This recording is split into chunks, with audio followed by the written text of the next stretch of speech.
Hello friends, today's our topic is engineering marvels. ये आपकी class 6 का जीके का चैप्टर नंबर 5 है। जो भी इंजीनियर्स के द्वारा बनाई गई स्ट्रेंज सी जो बिल्डिंग्स हैं उनके बारे में हम यहाँ पढ़ेंगे।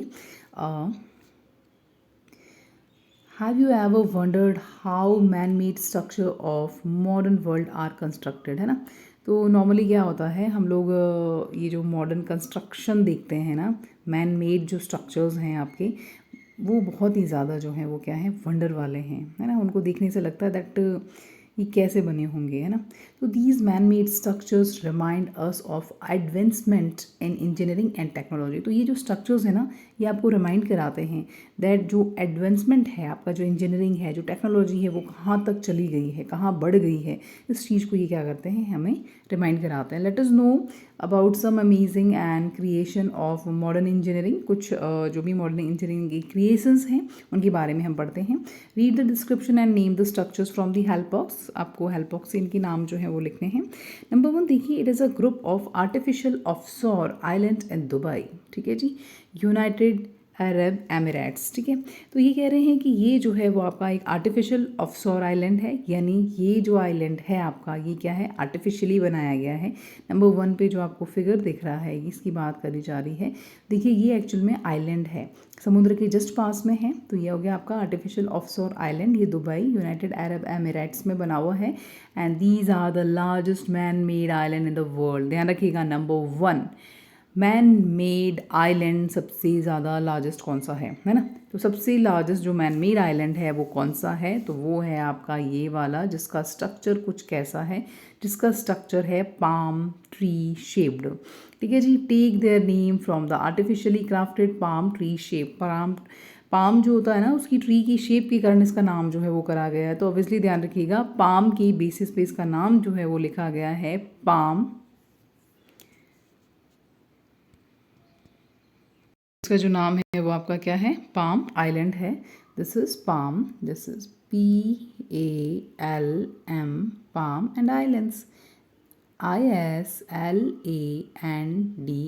पाम्स आइलैंड जो है वो है आपका ये।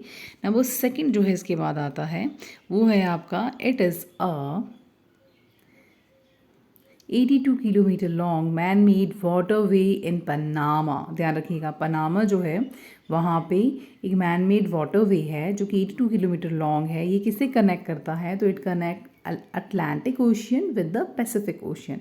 तो जो पैसिफिक ओशियन है और जो अटलांटिक ओशियन है, उन दोनों को आपस में ये कनेक्ट करता है। Its construction cost was around 375 million US dollar. ठीक है जी, तो इसकी जो आपकी कॉस्ट है वो 375 मिलियन US डॉलर है। तो देखें इसका नाम जो है वो क्या है, तो ये है आपका पनामा में, है ना। तो इसका जो नाम है वो है पनामा कैनाल। पनामा में है, ये आपके अटलांटिक एंड पैसिफिक को मिक्स कनेक्ट करता है। तो इसका जो नाम है वो क्या है, Panama canal. This is PANAMA, this is Panama canal, CANAL, Panama canal. ठीक है जी, नेक्स्ट देखिए, 3rd नंबर जो है हमारा, it is a large residential,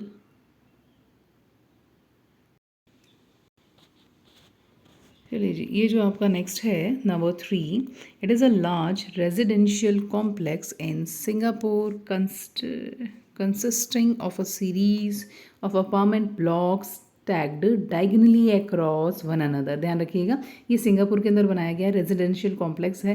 लेकिन इसमें स्पेशल जो चीज़ है ना वो क्या है, वो ये है कि इसके अंदर जो ब्लॉक्स है ना वो डायगनली बनाए गए। नॉर्मली हमारे यहाँ पे ब्लॉक्स कैसे बनते हैं, एक के ऊपर एक, एक के ऊपर एक, ऐसे। ठीक है, बट ये जो है ना, ये इसको कैसे है कि एक अगर ऐसे है तो दूसरा वाला आपका ऐसे है, 3rd नंबर वाला वैसे सीधा जाएगा, फिर 4th नंबर वाला जो है वो ऐसे जाएगा। ठीक है, तो ये जो है वो आपके डायगनली अक्रॉस हैं एक दूसरे के। And it has been designed by, इसको जो डिज़ाइन करने वाले हैं वो हैं आपके एक जर्मन आर्किटेक्ट हैं। दिस इज़ ओले स्क्रेन। ठीक है जी, तो ओले स्क्रेन जो है उसने इसको डिज़ाइन किया था। तो ये जो आपका एक सिंगापुर में रेजिडेंशियल कॉम्प्लेक्स है, उसका नाम क्या है, तो उसका जो नाम है वो है आपका द इंटरलेस। क्या नाम है उसका, द इंटरलेस।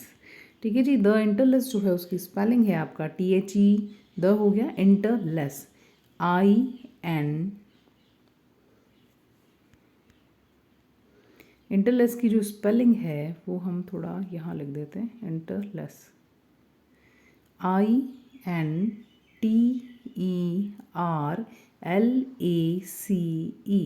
द इंटरलेस, जो कि आपका डायगोनली अक्रॉस एक रेजिडेंशियल कॉम्प्लेक्स है।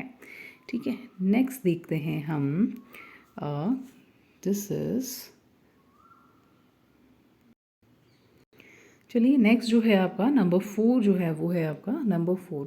नंबर 4 में ये कह रहा है कि located in Malaysia and it is hanging bridge at the height of 2170 feet. ध्यान रखिएगा ये मलेशिया में है, ये एक हैंगिंग ब्रिज है और ये 2 माउंटेन्स के बीच में है and it is one of the longest cable stayed bridges in the world. ठीक है, ये लंबे जो केबल स्टेड ब्रिजेस होते हैं जो कि नॉर्मली आपके पोल्स में बने हुए होते हैं, तो उनमें ये सबसे लंबा है, मलेशिया में है, ये एक हैंगिंग ब्रिज है। तो इस ब्रिज का जो नाम है वो है लैंगकावी स्काई ब्रिज। ये जो है आपका, ये कौन सा है, लैंगकावी स्काई ब्रिज जो है वो है। इसकी स्पेलिंग है आपकी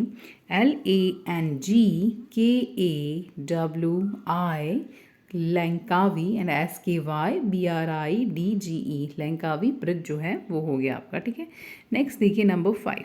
नंबर 5 जो है वो है आपका लोकेटेड इन फ्रांस। ये जो है आपका फ्रांस में है and it is the most modern and most important cable stayed bridge. ये भी क्या है, केबल स्टेड है, ये बीच बीच में आपके केबल्स जो हैं, पोल्स जो हैं वो लगे हुए हैं और ये आपका सबसे ज़्यादा मॉडर्न एंड इम्पॉर्टेंट है। इसको डिज़ाइन किसने किया है, इंग्लिश आर्किटेक्ट है, this is Norman Foster. Number 5 जो है इसमें ये बोल रहे हैं कि ये फ्रांस में है और इसको जो आर्किटेक्ट करने वाले हैं वो नॉर्मन फोस्टर हैं। इसका जो नाम है वो है मिलाऊ वायडक्ट। क्या नाम है इसका, this is Millau viaduct. Millau number 1 जो ये आपका दे रखा है, it is Millau viaduct, this is MILLAU, this is Millau viaduct, VIADUCT। ठीक है जी, नंबर 6 जो है वो हम देखते हैं। Number 6, it was a concrete arc gravity dam in Black Canyon on the Colorado river, US के अंदर कोलोराडो रिवर पे ये बना हुआ है, ब्लैक कैनियन के यहाँ पे ये बना हुआ है। This is arc gravity dam है। आर्क ग्रेविटी डैम मीन्स होता है ये कुछ इस टाइप का इसका स्ट्रक्चर होता है। इसका जो स्ट्रक्चर है वो क्या होता है, कुछ इस टाइप से, बीच में से ये क्या है, कुछ इस टाइप से ऊपर उठा हुआ होता है, तो वो आपकी आर्क ग्रेविटी डैम है वो है। इसको कंस्ट्रक्ट करा गया था 1930 से 36 के बीच में और ये जो है वो कितना रेज हो रखा है, तो दिस इज 726.4 फीट जो है वो रेज हो रखा है। ध्यान रखिएगा, it is the second highest dam. ये डैम है बट ये सेकेंड हाईएस्ट डैम है इन द वर्ल्ड में अगर सेकेंड हाईएस्ट डैम की बात करें तो वो ये है। तो ये फर्स्ट कौन सा है, तो ये इन the world after Auroville dam. ध्यान रखिएगा, नंबर 1 ओरोविल डैम है जो सबसे ज़्यादा हाईएस्ट डैम है आपका। तो सेकेंड हाईएस्ट डैम कौन सा है, तो वो ये है और इसका जो नाम है वो है हॉवर डैम। इसका जो नाम है वो क्या है, this is hover dam. Hover की स्पेलिंग जो है वो होती है आपकी, this is HOOVER, hover dam, DAM, hover dam.